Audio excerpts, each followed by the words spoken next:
Ky është Vat Martini, 77 vjeç, I cili përdor bimet medicinale për të shëruar njerëz. Ai njihet si mjek popullor që prej vitesh merret me përgatitjen e kurave natyrale për trajtimin e sëmundjeve të ndryshme.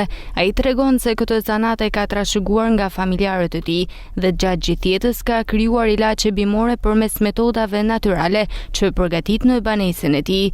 Martini tregon se ndër vite ka trajtuar rreth 4000 persona që janë drejtuar tek ai për ndihmë shëndetësore.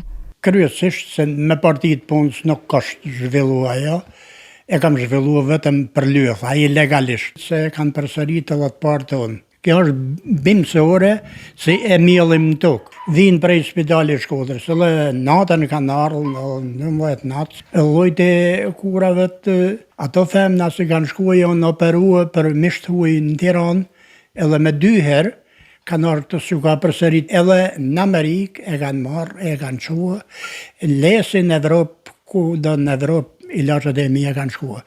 Ike kërthizet, herre fiskale, ata që vujnë nga spoliatroza, që kanë dhimbje qafet, kanë këto, janë ilaç për zemër, si vujnë, njerëzit të lodhën, ka zemra, është ilaç, pijen 3 lugë kafje të ditë, kanë pas lehtësim, e kena përdorë edhe na vetë gjithmonë njështu. Jo ma pak se 4000 femna, tash 25 vjetë, se kanë ardhur tek vetë, se kanë gjetur rezultat. Ai tregon se bimet që përdori mbledh në zona të thella malore, si Dugagjini, Vermoshi, Thethi, si dhe vende të tjera me natyrë të pastër. I blejt tek njerëzit e vjetër, si jetojnë në Vermosh, në Theth, në Shal, në Dugagjin, ku janë ashtu, ju ato forme e tyne të si është edhe ma bien. I pyetur për mjekësinë moderne, I moshuari shpreh se nuk ka shumë besim pasi nuk ka gjetur shërim për shqetësimet që ka. Të ilaçet që janë për